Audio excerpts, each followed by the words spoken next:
Mening ismim Zebo. 45 yoshdaman.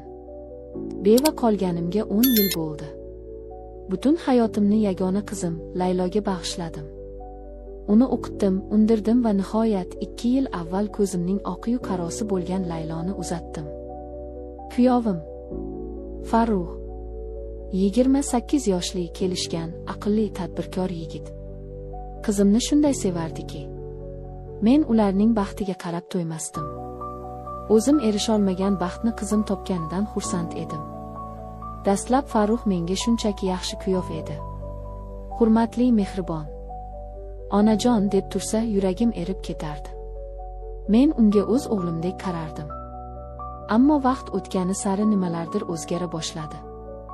Yoki men o'zgardimmi? Men unda faqat kuyovni emas, erkakni ko'ra boshladim. Uning kulgusi, uning kuchli qo'llari, uning nigohi.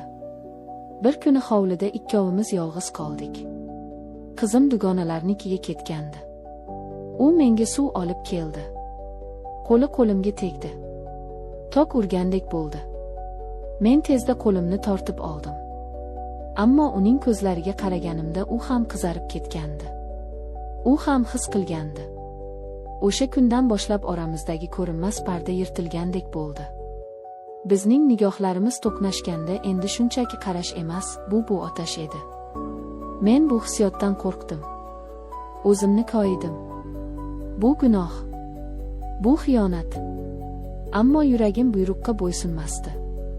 Har safar u kelganida men o'zimni yo'qotib qo'yardim. Uning uchun yasanardim, uning uchun pishirardim. Men unga yoqishni xohlardim. Va men unga yoqayotganimni bilardim. Bir kuni qizim ish bilan boshqa shaharga 3 kunga ketdi. Ketishidan oldin eriga tayinladi. Dadasi, onamga qarab turing, yolg'iz zerikmasinlar. U ketgach, uyimiz g'alati bir sukunatga cho'mdi. Men vahimada edim. U bilan yolg'iz qolish bu olovga moy sepishdek edi. O'sha kuni kechqurun choy ichib o'tirdik. Suhbatimiz qovushmadi. Ikkimiz ham nimadir bo'lishini kutayotgandek edik. Nihoyat u jimlikni buzdi. Onajon, men chiday olmayapman. Sizni har ko'rganimda. Farruh kuyov, bunday gaplarni qo'ying. Qo'yolmayman. Siz ham xuddi shuni his qilayotganingizni bilaman. Ko'zlaringiz aytib turibdi. U o'rnidan turdi va menga yaqinlashdi. Men ham o'rnimdan turdim. Orqaga sarildim. Bu gunoh. Laylo bilsa. Bilmaydi. Hech kim bilmaydi. Bu faqat ikkimizning sirimiz bo'ladi. Zebo. U ilk bor ismimni aytdi. Onajon emas. Zebo. U qo'llarini belimga qo'ydi va meni o'ziga tortdi. Men qarshilik qilmadim. Qarshilik qilishga kuchim yo'q edi. Uning nafasi yuzimni kuydirardi. U egilib lablarimdan o'pdi. Bu bo'lsa, bu mening yillar davomida muzlagan vujudimni eritib yubordi. Bu 10 yillik yolg'izlikdan keyingi birinchi bo'sa edi. Bu ochofat, bu talabchan, bu qaynoq bir otash edi. Men uning quchog'ida erib ketdim.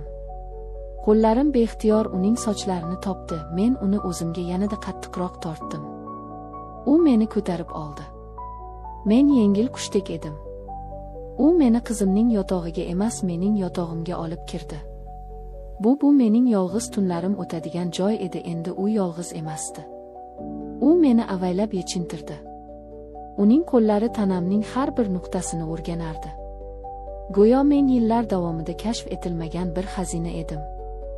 Siz shunday go'zalsiz, dedi u hansirab. Uning teginishlari, uning kuchli yosh vujudi. U mening ayolligimni qaytarib berdi. Uning lablari, uning lablari. Ular mening tanamning har bir nuqtasini uyg'otdi. Bo'ynimni, yelkalarimni, ko'kraklarimni ularni avval mayinlik bilan o'pdi, keyin esa uchidan sekin tishlab oldi. Men urib yubordim. Bu lazzatdan boshim aylanib ketdi.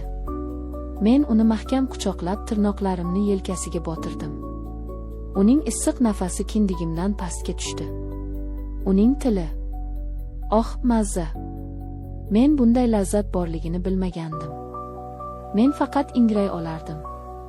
U mening ayolligimni shunday ehtiros bilan o'pardiki, men aqldan ozayozdim. Men butunlay unga taslim bo'lgandim. Nihoyat u ustimga chiqdi. Uning qattiq turgan vujudi oyoqlarim orasiga yaqinlashdi. Men uning kattaligini his qilib bir zum qo'rqdim. "Bo'shashing, jonim", dedi u pichirlab. Sekin ichimga kirgizdi. Men ko'zlarimni qattiq yumib, labimni tishladim. Bu og'riq va lazzatning portlashi edi. U bir soniya to'xtadi. Keyin sekin harakatlana boshladi. Chuqur va mayin. Har bir harakat bilan men o'zimni yo'qotib borardim. Bu shunchalik kuchli, shunchalik yangi his ediki, men uzoqqa bormadim. Men qattiq qaltirab uning yelkasini tirnab bo'shashdim. U to'xtamadi. U jilmaydi. Endi haqiqiy lazzat boshlanadi, Zebo. Endi u tezlashdi. Uning har bir zarbasi meni jannatga olib chiqayotgandek edi.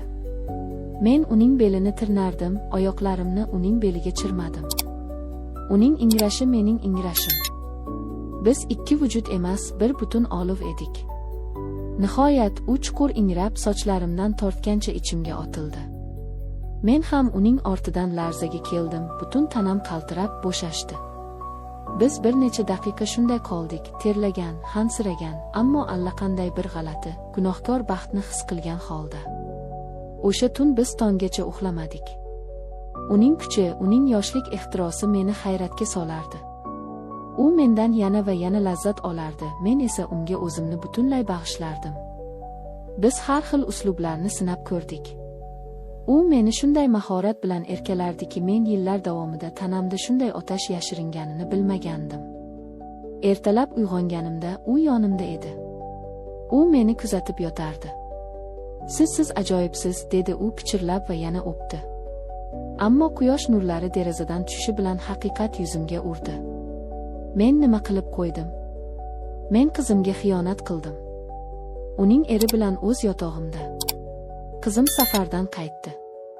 Baxtli, hech narsadan bexabar. U erini quchoqladi, menga qarab kuldi. Mening esa yuragim pora-pora bo'layotgandi. O'sha kundan keyin men va Farruh bizning yashirin hayotimiz boshlandi. Kunduzlari hurmatli qaynona va kuyov. Kechalari esa imkon topildi deguncha biz o'sha otashga qayta-qayta sho'ng'irdik. Bu dahshatli, ammo shunday lazzatli edi. Men bilaman, bu noto'g'ri. Men bilaman, bu gunoh. Men har kuni qizimning ko'zlariga qaraganimda vijdonim azoblanadi. Ammo men to'xtay olmayman. Bu olov, bu meni ham kuydirmoqda, ham yashatmoqda. Men o'z kuyovimni sevib qoldim. Va bu sir meni bir kun halok qilishi mumkinligini bilib yashayman.